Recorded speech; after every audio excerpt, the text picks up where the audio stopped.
کوئی بھی اتنی جلد معاف نہیں کرتا، ماں بھی اتنی جلد اپنی اولاد کو معاف نہیں کرتی جتنی جلد بندوں کو اللہ معاف فرماتا ہے۔ بلکہ جو صغائر ہیں وہ تو بغیر توبہ کے ہی معاف ہوتے رہتے ہیں۔ فرمایا کہ جب تم وضو کرتے ہو تو اعضائے وضو کے گناہ جھڑ جاتے ہیں وضو سے، اور ہمیں پتہ بھی نہیں ہوتا۔ بہت سارے صغیرہ گناہ ایسے بھی ہیں کہ ہم ان صغائر کا ادراک بھی نہیں کر پاتے، لیکن وہ ہمارے سے جڑے ہوئے ہوتے ہیں، اور اسی طرح جب وہ ہمارے سے جھڑتے ہیں تو ہمیں ادراک بھی نہیں ہوتا کہ وہ ہمارے ساتھ جڑے تھے اور ہمارے سے دور بھی ہو گئے اور ہمیں پاک صاف کر دیا گیا۔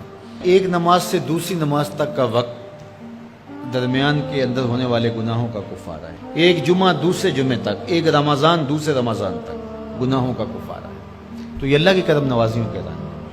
بلکہ فرمایا ہم نے تم کو جو بڑے گناہوں سے منع کر رکھا ہے، اگر تم ان گناہوں سے اپنے آپ کو بچا لو تو ہم اس کے صلے کے اندر تمہارے چھوٹے گناہ ویسے ہی معاف کر دیں۔ ایک تو ہے کہ تم وضو کرو گے تو جھڑیں گے، ایک تو یہ ہے کہ تم کچھ اعمال کرو گے تو اس کی برکت سے یہ گناہ ساتھ جھڑ جائیں گے، لیکن اگر تم بڑے گناہوں سے بچتے رہو گے تو ہم تمہاری اس بات کا اعزاز تمہیں دیتے ہوئے کہ تمہیں اللہ کے حکم کا پاس ہے اور تم بڑے گناہوں سے بچ رہے ہو، اور جو چھوٹے گناہ تم سے سرزد ہو گئے ہم اس بڑے گناہ سے بچنے کی وجہ سے وہ ویسے ہی تمہارے سے ہٹا دیں گے، تمہیں صاف کر دیں گے اس سے۔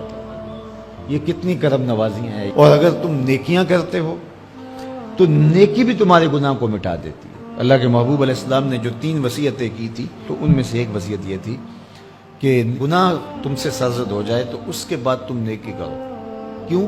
تم ہوہا، جو نیکی ہے وہ گناہ کو مٹا ڈالے گی۔ یہ کیسا اس کا الوہی انتظام ہے کہ ہمارے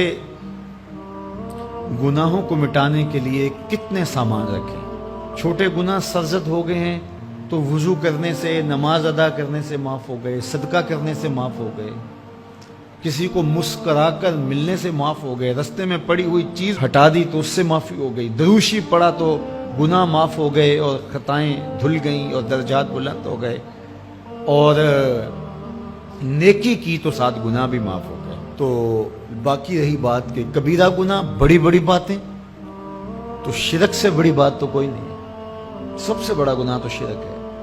لیکن اگر بندہ توبہ کر لیتا ہے تو اللہ شرک کو بھی معاف کر دیتا ہے۔ ایمان شرک سے برات کا اظہار ہے تو شرک بھی معاف ہو گیا، ورنہ شرک معاف نہیں، اور باقی کبائر بھی توبہ سے، رجوع اللہ سے معاف ہو جاتے ہیں۔ یہ کتنی اس کی کرم نوازیوں کا رنگ ہے کہ اس کے حضور جب آپ آ جائیں اور اپنی معذرت پیش کر دیں تو وہ بندے کو شرمندہ نہیں کرتا کہ تم نے یہ کیا۔ جب بندہ کوئی جرم کر بیٹھتا ہے، کسی سے زیادتی کر بیٹھتا ہے اور حقیقی زیادتی ہوتی ہے، تو پھر اس کے پاس جاتے ہوئے ڈرتا ہے کہ اس کا رد عمل کیا ہوگا۔ میں نے یہ زیادتی کی، واقعتاً زیادتی کی، اب اس کا سامنا کرتے ہوئے ڈرتا ہے کہ جب میں جاؤں گا معاف کرے گا نہیں کرے گا، دونوں امکان ہوتے ہیں۔ پھر معاف کرے گا تو کتنا رگیدے گا، مجھے کتنا احساس دلائے گا، اور اس کے بعد معاف کرے گا تو بندے کے قدم اٹھتے بھی ہیں، اور کئی وسواس اس کے ساتھ جڑے ہوئے ہوتے ہیں کہ معافی ہوگی یا نہیں ہوگی، اور میری تذلیل ہوگی یا میری کیا صورتحال ہوگی۔ کسی سے بھی معافی مانگتے ہوئے اسی لیے لوگ اڑ جاتے ہیں۔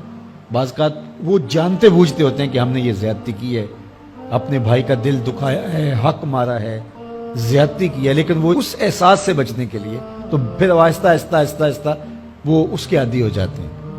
لیکن آپ اور میں گناہ کرتے ہیں تو گناہ کرنے کے بعد جب خیال پیدا ہوا کہ معافی مانگنی چاہیے، تو جب ہم وضو کر کے قدم اٹھاتے ہیں توبہ کے لیے تو ہمیں کوئی ایسا وسوسہ نہیں ہوتا کہ وہ معاف نہیں کرے گا۔ بلکہ حضرت داتا گنج بخش علی حجویری علیہ رحمہ کشف المعجوب میں ایک بزرگ کا قول نقل کیا کہ جس نے توبہ کی اللہ نے اسے معاف کر دیا۔ تو پھر ایک دوسرے بزرگ کا قول پیش کیا، کہا نہیں ایسا نہیں ہے کہ جس نے توبہ کی اللہ نے اسے معاف کر دیا، بلکہ یہ ہے کہ جس کو اللہ نے معاف کرنا تھا اس کو توبہ کی توفیق دی۔ وہ خود کہتا ہے نا کہ توبوا الی اللہ، میری طرف آؤ، رجوع کرو اور میری طرف آ کے اپنے گناہوں کی معافی مانگو۔ تو اللہ توبہ کے لیے بلا رہا ہے، تو جب بلا رہا ہے تو اس کا مطلب ہے معاف کر دیا تو بلا رہا ہے نا۔ اب اگر اس کے باوجود بھی کوئی نہیں آتا